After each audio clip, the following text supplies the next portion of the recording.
अस्सलाम वालेकुम। मैं डॉक्टर अयूब हूँ और आप मेरा यूट्यूब चैनल देख रहे हैं आगे बढ़ो बेहतर जियो विद डॉक्टर अयूब। आज हम जिस टॉपिक पे बात कर रहे हैं इसे आप पाकिस्तान के एनर्जी सेक्टर का मनहूस चक्कर या विशिष्ट साइकिल कह सकते हैं। ये जैसा कि आपने थंबनेल से देखा है कि इसे हम सर्कुलर डेट कहते हैं।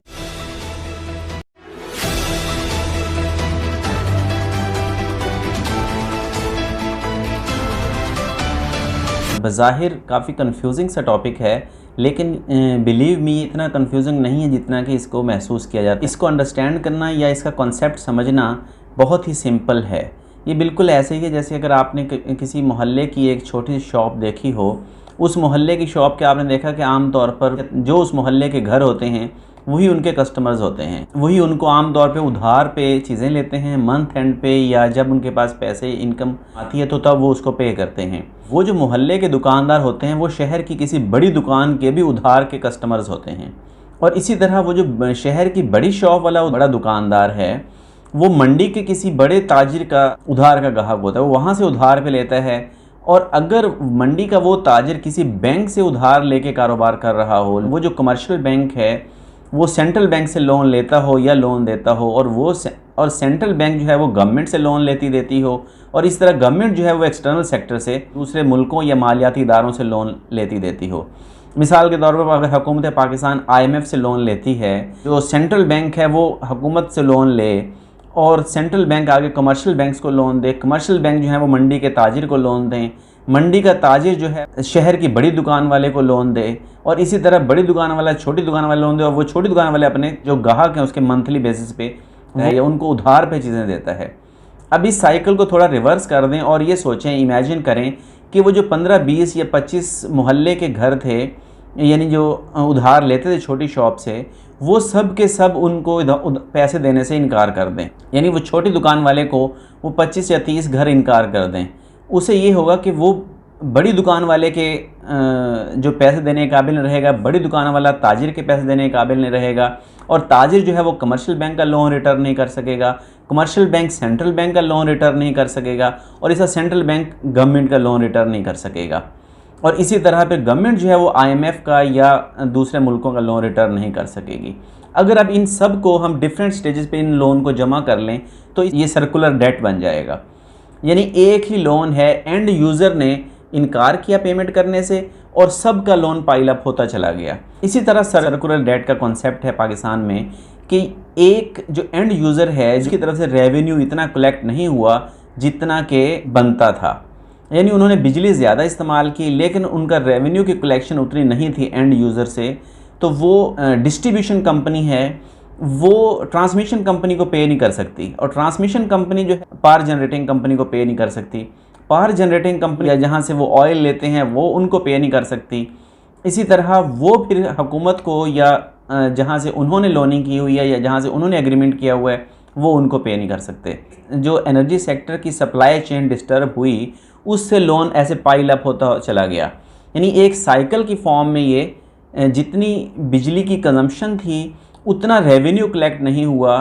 उसकी वजह ये थी कि बहुत सारी इनएफिशिएंसीज़ हैं, बहुत सारा उसके अंदर जो थेफ्ट है इलेक्ट्रिसिटी का, इसके अलावा जो लाइन लॉसेस हैं, गवर्नेंस के इश्यूज़ हैं, बहुत सारी इनएफिशिएंसीज़ हैं जो कि पाइल अप होते चली गई, और जो एंड यूज़र है वहाँ से रेवेन्यू की इतनी कलेक्शन नहीं हो सकी जितनी के उसकी कॉस्ट थी। टिपिकली एनर्जी सेक्टर कॉन्टेक्स्ट में बात करें तो आप समझ लें कि 3 एनर्जी के स्टेक होल्डर्स हैं और 2 स्टेक होल्डर्स हैं, एक गवर्नमेंट की फॉर्म में और एक इंटरनेशनल जहां से ऑयल इंपोर्ट किया जा रहा है। 5 प्लेयर्स हैं, 5 प्लेयर्स में से एक प्लेयर ने डिस्टर्बेंस क्रिएट की, उससे ये एक सीरीज़ बन गई।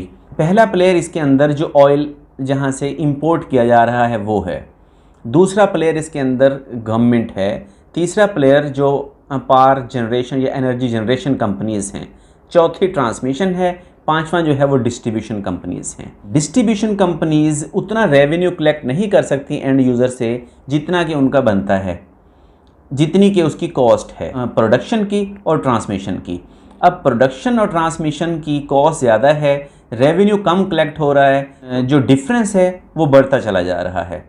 इसी डिफरेंस को एक्चुअली सर्कुलर डेट कहते हैं। इसकी रीजंस क्या बनी, ये कैसे इतना ज़्यादा हुआ, अब एनर्जी का रेट क्यों ज़्यादा है, ऑयल से क्यों प्रोड्यूस की जा रही है, ये एक अलग से स्टोरी है। तो टॉपिक बहुत सिंपल है, डेफिनेशन भी सिंपल है कि 1 और 1A की कॉस्ट ज़्यादा है और जो रेवेन्यू है 2 का वो कम है। उसका फिर रिज़ल्ट ये हुआ कि गवर्नमेंट ने इन पे डिफरेंट किस्म की सब्सिडीज़ देना शुरू कर दी बिजली पे, और वो सब्सिडीज़ भी ऐसे पाइल अप होती चली गई।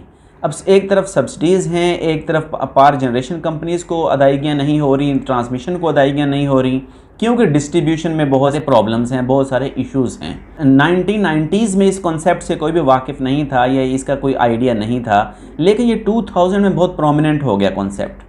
2013 में ये 400 कुछ बिलियन रुपीज़ सर्कुलर डेट था। 2018 में ये बढ़ के 1.148 ट्रिलियन हो गया, जबकि मार्च 2022 में इसकी जो अमाउंट है वो 2.467 ट्रिलियन हो गई।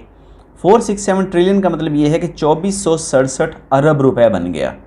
एस्टीमेट ये है कि अगर इसी तरह ये पाइल अप होता चला गया जिस परसेंटेज से अब हो रहा है, तो 2025 तक इसकी जो अमाउंट है वो 4000 अरब रुपए या 4 ट्रिलियन हो जाएगी। पाकिस्तान का जो टोटल डेट है पाकिस्तानी गवर्नमेंट पे, उसका तकरीबन 5.6% बनता है। अगर हम इसकी डेफिनेशन पे आएँ तो जैसे आप स्क्रीन पे देख रहे हैं कि ये difference between the cost of power generation and transmission and the subsequent revenue collection at distribution level. अब क्योंकि डिस्ट्रीब्यूशन जो कंपनीज़ हैं वो मिजरेबली फेल हुई हैं, जो ड्यू था कंज्यूमर्स की तरफ से या एंड यूज़र्स की तरफ से उसको कलेक्ट करने में, उससे ये सर्कुलर डेट जो है वो पाइल अप होता चला जा रहा है। और इस वक्त इसकी जो अमाउंट है जैसे हमने बताई वो 2.467 ट्रिलियन रुपीज़ ये मार्च 2022 में थी।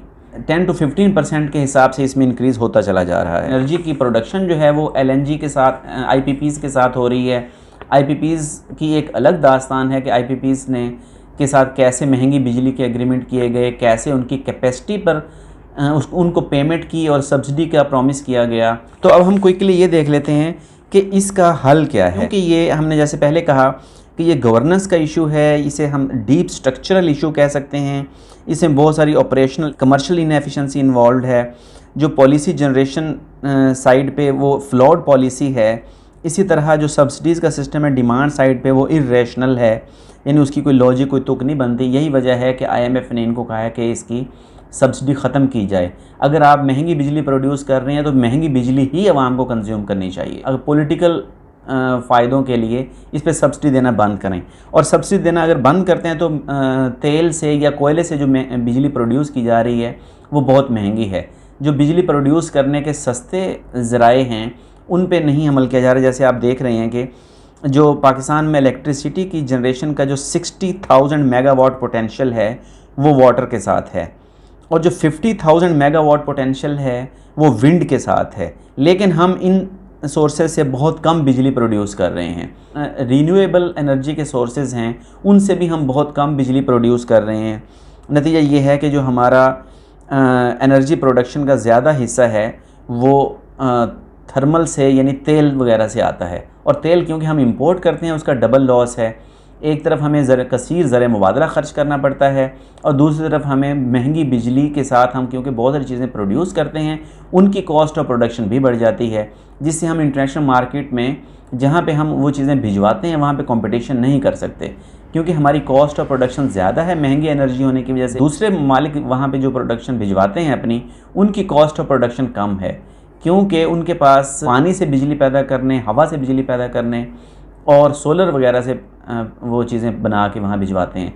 जबकि हम ऐसी चीज़ से बिजली बना के अपनी प्रोडक्शन करते हैं जो कि हम खुद इंपोर्ट करते हैं। यानी ज़र मुबादला ख़र्च करके आप ऑयल लें और उसको ज़र मुबादला कमाने के लिए फिर उससे चीज़ें बनाएं, इससे ये कभी भी मुमकिन शायद ना हो सके। तो अगर हम ज़्यादा ज़र मुबादला कमाना चाहते हैं तो हमें इंपोर्ट्स पे कम खर्च करना होगा और एक्सपोर्ट्स पे ज़्यादा हम अर्न कर सकते हैं। वो इस तरह ही होगा कि अगर हमारी कॉस्ट ऑफ प्रोडक्शन कम हो, अगर हम लॉन्ग रन में थर्मल की बजाय हाइड्रो मेथड से या विंड मेथड से या रीन्यूएबल जो एनर्जी के सोर्सेज हैं उनसे हम बिजली प्रोड्यूस करें, उससे ना सिर्फ मुल्क में बिजली सस्ती होगी, कॉस्ट ऑफ प्रोडक्शन कम होगी, बल्कि जो ये जितने भी मेथड हैं ये एनवायरनमेंट फ्रेंडली हैं।